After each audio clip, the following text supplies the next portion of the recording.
Hello, everyone, and welcome. I'm so glad to have with me today Dr. Todd Peacock. We're sitting here in beautiful Eastman, Georgia. Isn't it a beautiful day? This is a gorgeous day today. Well, first of all, Doctor, thank you for taking the time. I know you're Sure. busy. We've talked a few times on the phone, but I know you're very busy, but thank you for taking the time to talk with Sure. me. We want to talk about integrity hospice today and hospice. You know, hospice has changed a lot over the years. How have Right. you seen as a physician hospice change through the years? Well, first of all, I've seen a huge growth in hospice, which has become very available to most patients. Because when I first started practice nearly 20 years ago, there was very few hospice companies, and it was very difficult to get hospice services for your patients. But in the last 10 years, it has totally changed. It's become very available. There are multiple companies covering the territory that I live in, and I think just the availability has been quite amazing. And I think I think that. There's been a lot of changes in the people that we can admit to hospice and give these services to. When I first started, in practice, usually hospice was only for cancer patients back then. It was, mainly people who were within a few weeks of the end of their life, and majority of them were cancer patients. And now it has totally changed to a different concept and philosophy of care now. I think that hospice, now has extended to a lot of not only terminally ill cancer patients, but a lot of people who have chronic illnesses and advanced illnesses that include COPD, end-stage coronary artery disease, multiple sclerosis, well as many other advanced chronic diseases. What all does hospice do when they come into a home? Well, hospice, when they come into a home, first they, number one, have to do an assessment and admit the patient, make sure they meet all the criteria according to the Medicare guidelines and the insurance guidelines, which are main companies that pay for the hospice services. And once they determine that the patient meets the criteria and have the appropriate diagnosis to be admitted to hospice, they come in and they help mainly to deal with patient care, to help deal with chronic pain and comfort care. That's a big part of the services of hospice. Is they're experts in getting pain under control and making patients comfortable who are in this process of their illness. We bring in social workers, we bring in pastors or chaplains that usually are local people that kind of determine the needs of these patients and the family, and kind of help with both emotional and spiritual support of the patient and the family. So. And one word you keep saying that I think is really important about hospice, you keep saying family. You know, family, there's nothing more important than our families. Right. And death is a difficult thing to go through. It's a part of life. Just, death is inevitable. But it's so important to the family, isn't it? It is. It is the family.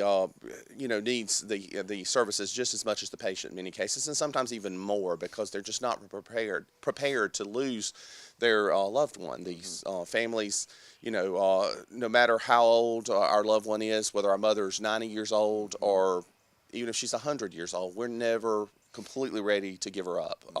We're never prepared to give up anyone, and I think it takes a lot of time to prepare for that, as well as a lot of emotional support and also spiritual support to help people through this process, even not only before the death, but even after the death. And that's one great thing about hospice, is not only do we provide these services before the death of a person, but we continue on these services even after their death, and help the family even after the death to cope and deal with this. Yeah, because, so many times the patient is ready for death.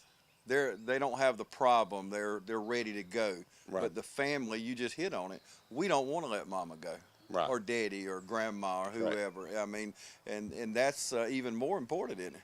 It is. I think sometimes people hold on just to help their families know that their families will be okay. I think sometimes we see patients and they're very terminal. You don't know how they're continuing to survive, but they're holding on for that one loved one that hadn't made it there to see them, or they haven't. Just don't feel like their family's ready. And I think they feel like they have to have their family ready. Even though they're ready, they want the acceptance of their family, I think, a lot of times before they let go. Yes, and you've been with Integrity Hospice for 2 years now. What made you come on board with Integrity?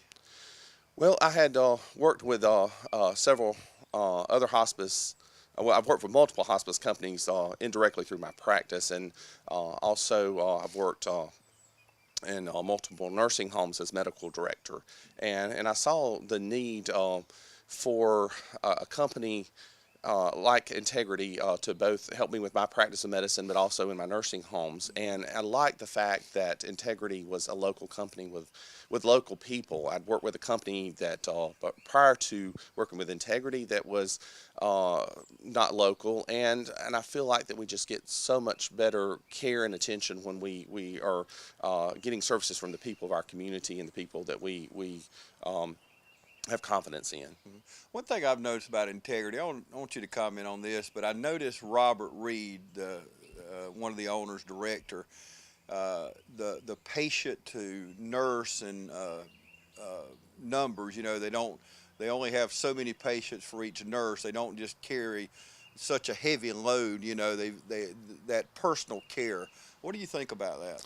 Well, I think Robert Reed is, as you said, an owner and director of the company, and Robert is a nurse himself, and he understands what the importance of patient care and giving, you know, close attention to your patients. He goes out in many cases and works himself, takes call himself, and he really understands the needs of the nurses and the patients, and he really he tries to make sure that no nurse is overwhelmed, that no nurse is doing more than she can handle, and also we have the nursing director Jennifer Dickerson, who is also very attentive to the needs and of the patient and the nurses, and she really goes out a lot of times and does stuff herself when Yes. she doesn't have to, just to help the nurses out to make sure that the patients get all the care that they need and the services they need. Yeah.